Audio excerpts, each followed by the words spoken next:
हा तुमचा प्रश्न आहे, ह्याचं उत्तर मी केवळ तुम्हाला नाही तर तुमच्या माध्यमातून इथल्या आणि महाराष्ट्रातल्या जनतेला देणार आहे. मेळाव्यामध्ये देतो त्याचं उत्तर. उद्धवजी, हे 6 खासदार ज्यावेळेस तुम्हाला सोडून गेले त्याआधी संसदेत जे बिल पास करायचं आहे किंवा याच्याबाबत तुम्हाला केंद्र सरकारकडून काही संपर्क साधण्यात आला होता का? काही समन्वय झाला होता? नव्हता. काही समन्वय साधला गेला नव्हता. आणि आमचं म्हणणं आज देखील हेच आहे की कोणतंही विधेयक आणताना आम्ही विरोधी पक्ष खरं विरोधी पक्ष हा शब्द फोडला पाहिजे. आम्ही सुद्धा जनतेचे प्रतिनिधी आहोत.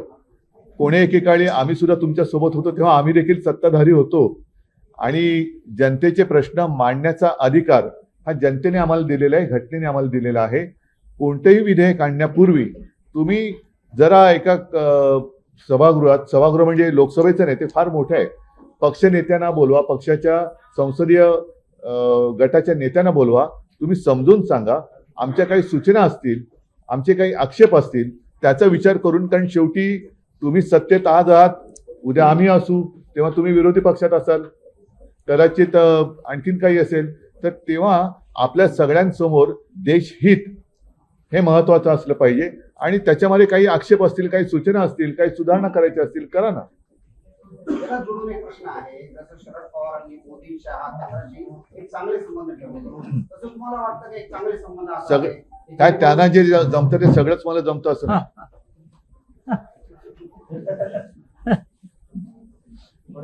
माझे 6 खासदार फोडलेत. तुम्ही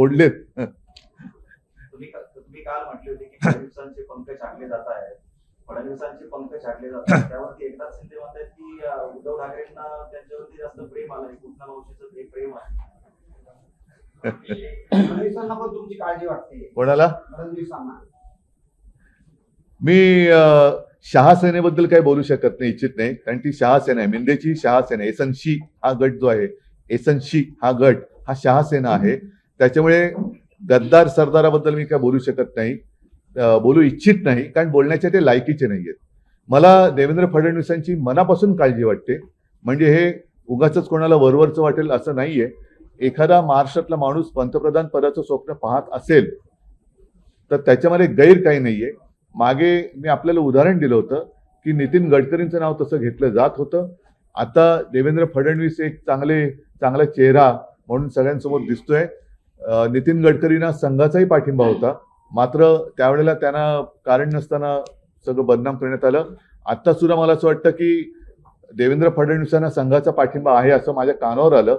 आणि असा पाठिंबा, संघाचा पाठिंबा असलेला माणूस त्या रेसमध्ये येऊच नाही म्हणून हे सगळं कारस्थान चालले की काय. आणि त्याच्यामध्ये शहा सेना आणि एसनशी काम करतात की काय, की त्यांची सुपारी घेऊन, कारण त्यांना ती सवय असेल कदाचित, तर ती एक शक्यता नाकारता येत नाही.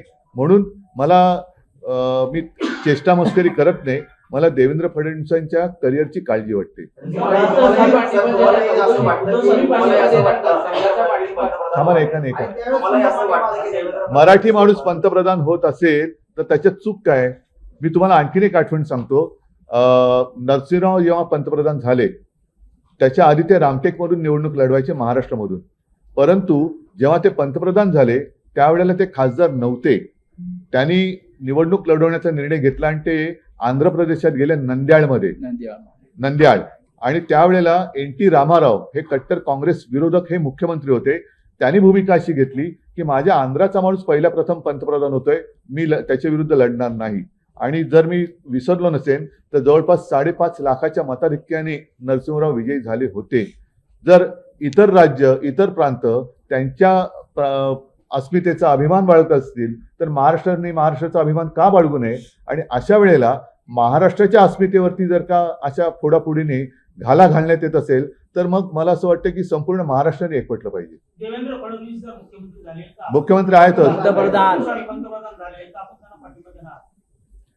त्यांनी आज जाहीर करावं.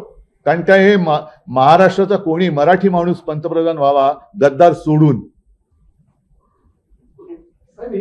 नवीन विधेयक सरकारनं पाहत आहे, दक्षिणेकडच्या राज्यांची भावना की आमच्या राण्या होतो, उत्तरेची जागा वाढणार, तर महाराष्ट्र या विधेयकाकडे किंवा बघा, एकूणच तुम्ही म्हणताय तोच विषय आहे. कारण गेल्या वेळेला हे विधेयक फेटाळलं गेलं. भारतीय जनता पक्षाकडे 2/3 बहुमत नाही आहे. पण जेवढे खासदार त्यांच्याकडे आहेत त्यातले 2/3 खासदार हे इतर पक्षातनं घेतलेले आहेत. आलं लक्षात. आणि हे विधेयक मंजूर करायला 2/3 बहुमत लागतं. ते नाही आहे म्हणून मग शिवसेना फोड, तृणमूल फोड, आणखीन काही फोड, आप फोड, हे सगळं फोडाफोडीचं राजकारण सुरू आहे. याबद्दलच मी असं म्हणतोय की नेमकं विधेयक तुम्ही त्याला महिला आरक्षणाचा मुलामा लावण्याची गरज नव्हती. महिला आरक्षण पाहिजेच, ते मी म्हणेन या क्षणापासून व्हायला पाहिजे. आणि आत्ता पहिल्यांदा 550च्या आसपास जे काही खासदार आहेत त्याच्यामध्ये पहिलं महिला आरक्षण लागू करा आणि मग आपण 800, 850, उद्या 1500, 2000, 5000 खासदार होतील ते मग त्याची टक्केवारी तशी होईल.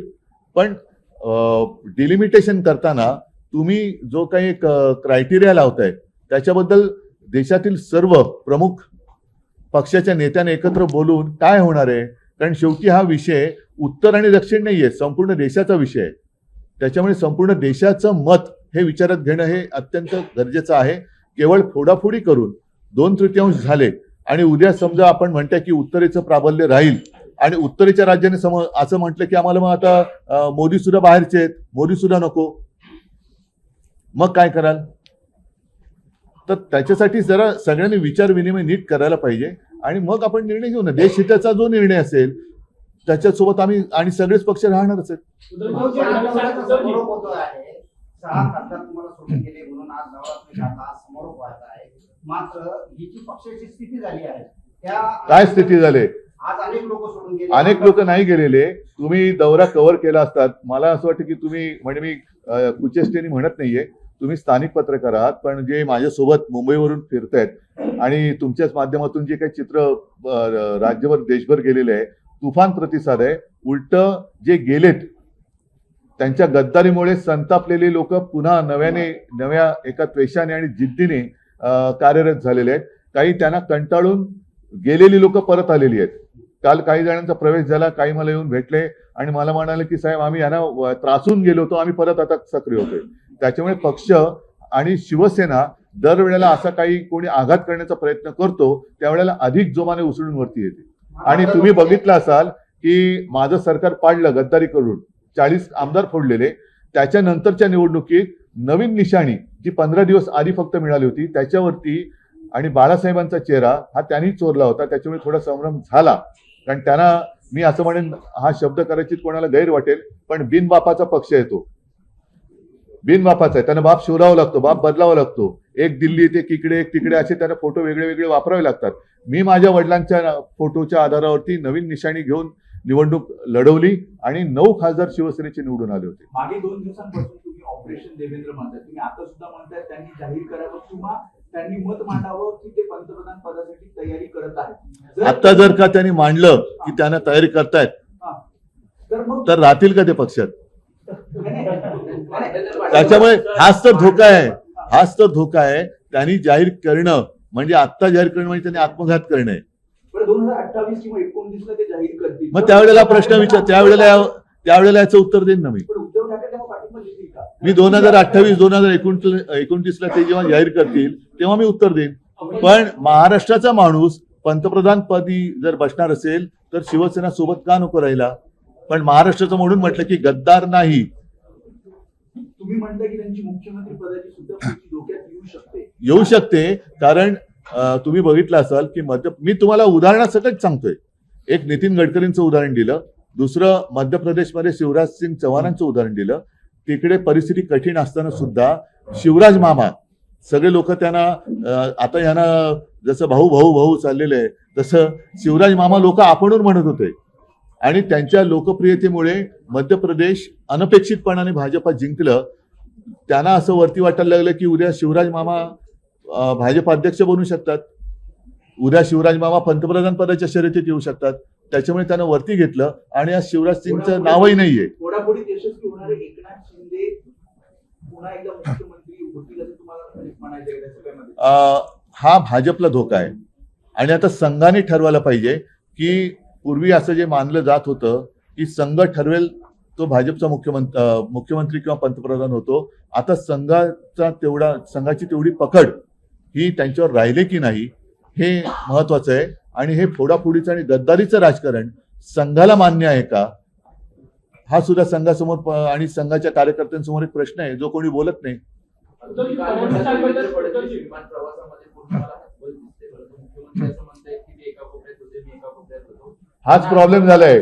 दोन कोपऱ्यात झाल्यामुळे मधल्यामध्ये सगळेजण जो गोंधळ घालतायत तो त्यांच्या लक्षात येत नाहीये. बरोबर यायला हो का पुन्हा काय कोणी उद्धव तो ठाकरे यांनी- नाही तो त्यांचा प्रश्न आहे.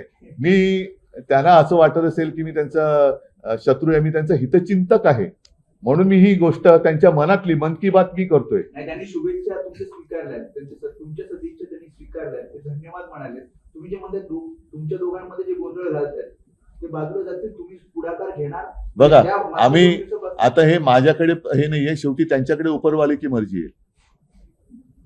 आदित्य ठाकरे सध्या विरोधकांच्या निशाणावर आहेत असं दिसून येत आहे. काय कारण असू शकतं? काय याचं कारण असं आहे की ठाकरे कुटुंबाला एक परंपरा आहे. मी मागे माझ्या वर्धापन दिनाच्या निमित्ताने सांगितलं होतं, आमच्या 5-6 पिढ्या या जनतेसमोर आहेत.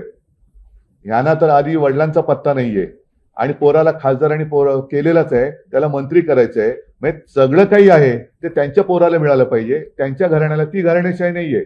पण ठाकरे कुटुंबाची जी परंपरा आहे, ठाकरे कुटुंबाने काही घ्यायचं नाही, घ्यायचं ते सगळं आम्हीच घ्यायचं, ही त्यांची जी एक वृत्ती आहे. त्याच्यामुळे ते आदित्यला टार्गेट करतायत.